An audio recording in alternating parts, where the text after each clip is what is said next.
Hey, it's Sean from Sean's DIY and Reviews, and today I have the Samsung S25 Edge. The interesting thing is they say there's no edge about it. What I'm going to do is compare it also once I open that up to the S24. But let's start and open this box and see what we have inside, and I'll tell you all about this. So let's get into it. So flipping it over on the back, I'll just stop right here for a second, and you can pause if you want to read any of this information about it right here. Feel free, but here's what's on the back of the box. Very small, thin box. Obviously, it's a thin device. And the compromise is they had to put a smaller battery in it. So I'm not going to show this side because that's where the IMEI is going to be, which is the device information. So don't really show that to people.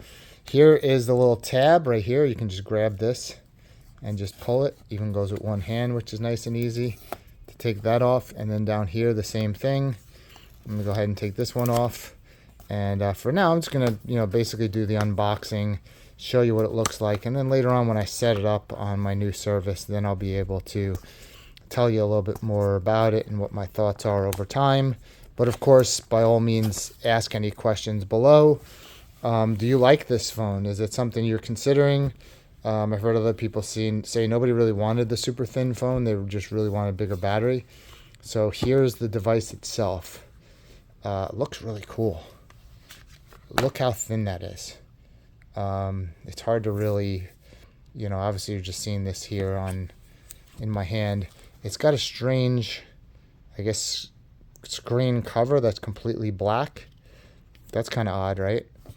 But yeah, it's just so thin. I think that's why you have this big camera bump here. You got the cameras, and then you have a little round bump there. It also only has 2 cameras instead of your typical 3. They're obviously bigger, so with the bigger ones, I understand it still gets really good pictures. So let's see what else is in this box. You got your little box of paperwork right here. They don't give you chargers anymore. You have to get them separately because, look, I mean, if they're going to charge you $1,000 for a phone, should they give you a charger? They'd have to charge you, what, another $100, $200 for that?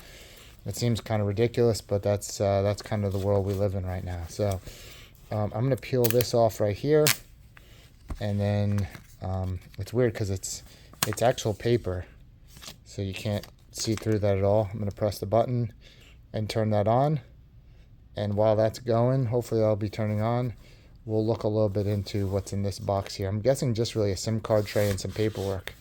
So sorry, SIM card removal tool right there. And then I'm guessing right in here is just going to be your documentation. And well, it didn't turn on, so I'll press and hold that button a little bit longer. But yeah, looking around it on the bottom, you got your USB-C. Obviously, it's just wider than a USB-C.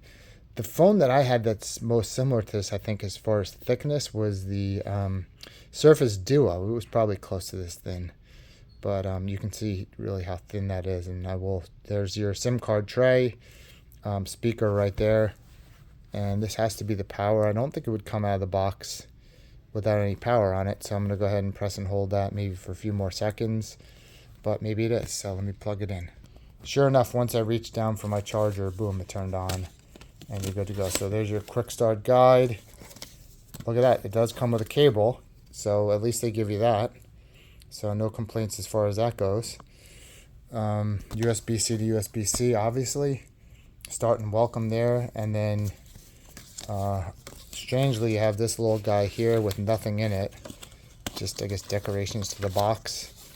And then SIM card removal tool, and that's it. So there's the device. Compare it to the S24 Plus. Essentially the same size, more or less. But let's look at the thickness, and then we'll kind of cut it off from there, and then I'll do a full review later on down the line. So let's take a look at the thickness. All right, so you can see right there how much thinner it is. S24 Plus on the right and S25 Edge on the left. It's weird, though, that they call it Edge because, you remember some of the older Samsung devices where the edge actually wrapped around. And so the only reason for it to be called Edge is that it would have a narrower edge or a smaller edge. But, I mean, the bezels, obviously it's a little bit narrower, but for the most part, I don't see that much of a difference. So edge, maybe it's just because this edge is much narrower. That's the only thing I can think of as far as calling it an edge. But you can see how small this device really is. So let me know your thoughts on this device, and I'll give you a full review once I'm done. So from top to bottom, it is a little bit taller, it looks like, if just barely at all, but more or less they're almost the same size. Slightly taller here, and then we'll look at width-wise as well. So I'm putting it right here. There's not much difference, if any, but it might be a slightly bit taller than the S24 Plus. And then width-wise, I would say almost exact. So that's what we got so far. So let me know your thoughts, and we'll talk to you next video.